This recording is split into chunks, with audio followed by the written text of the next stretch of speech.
Holly White lived in Taos, New Mexico with her husband, Jeff White. She worked as a general manager of the Taos Center for the Arts, a job she happily held for 22 years.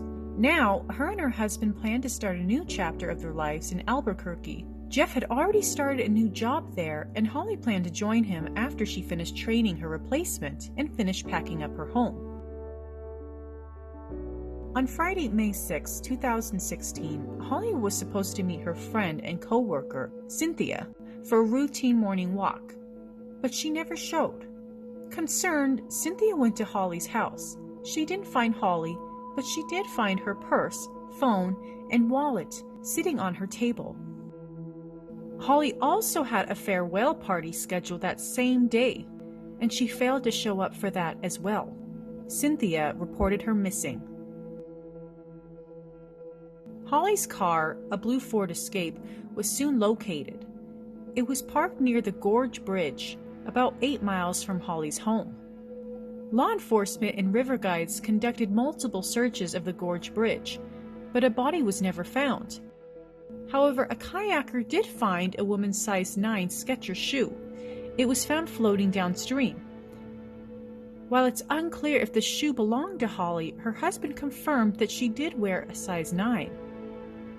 Other searches were done by volunteers and friends and family of Holly, and all were unsuccessful. Holly's father, Ray Alcott, eventually hired a private detective, Elaine Graves, to assist in the case. The case shook the city of Taos, and many wondered what could have happened to the woman who was well known and well liked in the community. The first theory to emerge was that she may have jumped off the bridge. Not only was her car parked nearby, but the shoe that had been found matched her shoe size. But the fact that a body had not been found made this unlikely. According to Graves, it would likely mark the first time that a jumper's body had not been recovered from the gorge, an anomaly in a long history of jumpers. As for the shoe, it was also possible that it was purposely tossed in the water to thwart the investigation. Another theory was that she had been kidnapped or worse.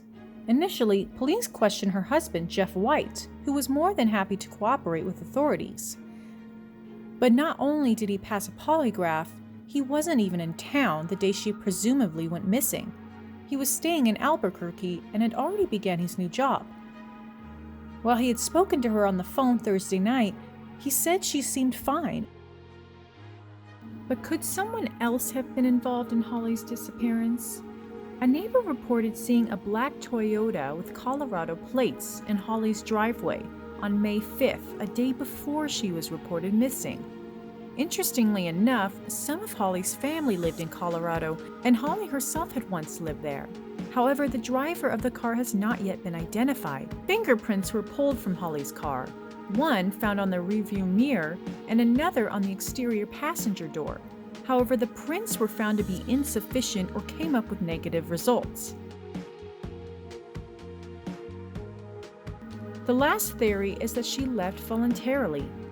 It was discovered that she had taken out a $5,000 loan, something her husband wasn't aware of. After a search of her computer and phone, Lieutenant Martinez revealed that she had several out-of-state friends whom she communicated with online.